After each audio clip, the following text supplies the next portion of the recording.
BJP. പ്രവേശനത്തെക്കുറിച്ചുള്ള അഭ്യൂഹങ്ങൾക്ക് വിരാമമിട്ട് മുതിർന്ന CPM. നേതാവും മുൻ മന്ത്രിയുമായ ജി. സുധാകരൻ.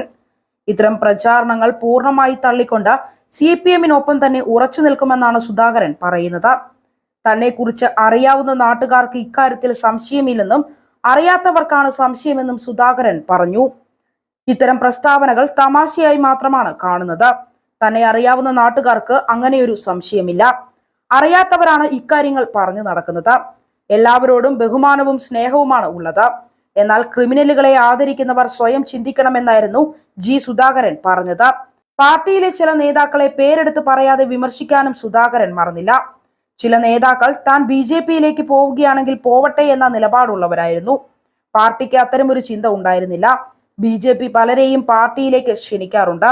അതവരുടെ ദൗർബല്യം മാത്രമാണ് എന്നാണ് സുധാകരൻ വ്യക്തമാക്കിയത്. നേരത്തെ ആലപ്പുഴയിലെ സി.പി.എമ്മിന്റെ ഞെട്ടിക്കുന്ന തെരഞ്ഞെടുപ്പ് തോൽവിക്ക് പിന്നാലെ ജി. സുധാകരനും ചില നേതാക്കളും തമ്മിൽ അസ്വാരസ്യം നിലനിന്നിരുന്നു. പല ഘട്ടത്തിലും ഇത് പരസ്യമാവുകയും ചെയ്തിരുന്നു. എച്ച്. സലാം എം.എൽ.എ. അടക്കമുള്ള നേതാക്കൾ സുധാകരനെതിരെ പരസ്യമായി രംഗത്തെത്തുകയും ചെയ്തിരുന്നു. സുധാകരന്റെ മോദി സ്തുതി ഉൾപ്പെടെ ചൂണ്ടിക്കാട്ടിയായിരുന്നു സലാമിന്റെ വിമർശനം. സുധാകരനെ പൊളിറ്റിക്കൽ ക്രിമിനൽ എന്ന് വിശേഷിപ്പിച്ച സലാം കടുത്ത ഭാഷയിലായിരുന്നു പ്രതികരിച്ചത്. ഇതോടെ സുധാകരൻ വീണ്ടും ഇടഞ്ഞു. നിരന്തരം പാർട്ടിയുടെ വീഴ്ചകൾക്കെതിരെയും ജില്ലയിലെ നേതാക്കൾക്കെതിരെയും രംഗത്ത് വന്നതോടെ അദ്ദേഹം പാർട്ടി വിടുകയാണെന്നും ബി.ജെ.പിയിൽ ചേരുകയാണെന്നും പ്രചരണം ശക്തമായി. ഇതിന്റെ മൂർച്ച കൂട്ടിക്കൊണ്ട് LDF സർക്കാരിലെ അഴിമതിയെപ്പറ്റി അദ്ദേഹം ശക്തമായി പ്രതികരിച്ചിരുന്നു. ഏറ്റവും കൂടുതൽ അഴിമതി നടക്കുന്നത് പൊതുമരാമത്ത്, റവന്യൂ, എക്സൈസ് വകുപ്പുകളിലാണ് എന്നായിരുന്നു അദ്ദേഹത്തിന്റെ ആരോപണം. വികസനത്തിനായി ചെലവഴിക്കുന്ന പണത്തിന്റെ പകുതി പോലും ജനങ്ങളിലേക്ക് എത്തുന്നില്ല എന്ന പല പഠനങ്ങളും ഉണ്ടായെന്നും സുധാകരൻ ആരോപിച്ചിരുന്നു. ഇതോടെ ബി.ജെ.പി. പ്രവേശനം എന്ന അഭ്യൂഹം ശക്തമായി. എന്നാൽ ഈ പ്രചരണങ്ങളെയൊക്കെ തള്ളിപ്പറഞ്ഞുകൊണ്ടാണ് ഇപ്പോൾ മുൻ മന്ത്രി കൂടിയായ അദ്ദേഹം സി.പി.എമ്മിനൊപ്പം ഉറച്ചു നിൽക്കുമെന്ന് വ്യക്തമാക്കിയത്. ആലപ്പുഴയിലെ വിഭാഗീയത വീണ്ടും തലപൊക്കിയതോടെ തിരിച്ചടി നേരിടുന്ന പാർട്ടിയെ സുധാകരന്റെ നടപടികളും പ്രതിരോധത്തിലാക്കുന്നുണ്ട് എന്നതാണ് സൂചന.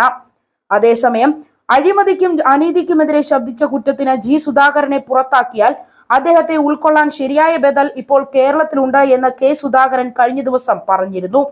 ശക്തമായ നിലപാടെടുത്ത് സി.പി.എമ്മിൽ രക്തസാക്ഷികളാകുന്നവരെ സ്വീകരിക്കാൻ ബി.ജെ.പി. ഉണ്ട് എന്നും അദ്ദേഹം പറഞ്ഞു.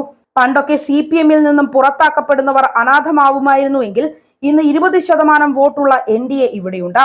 ഒരിക്കലും വർഗീയ പ്രീണന രാഷ്ട്രീയത്തെ ബി.ജെ.പി. പ്രോത്സാഹിപ്പിക്കില്ല.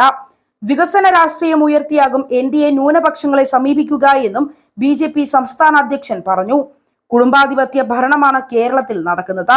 അഴിമതിയിൽ മുങ്ങിക്കുളിച്ച സർക്കാരാണിത്. കേരളത്തിലെ സൂപ്പർ മുഖ്യമന്ത്രിക്കെതിരെയാണ് PSC മെമ്പർ നിയമനത്തിലെ കോഴ ആരോപണം വന്നത്. ലോക്സഭാ തെരഞ്ഞെടുപ്പിലെ തോൽവിയുടെ പശ്ചാത്തലത്തിൽ ഭൂരിപക്ഷ ജനവിഭാഗത്തിന് നേരെ കൈ ഓങ്ങുകയാണ് CPM ചെയ്യുന്നത്. തങ്ങൾക്ക് വോട്ട് ചെയ്യാത്തവരുടെ പകപോക്കാനാണ് CPM ഒരുങ്ങുന്നത്.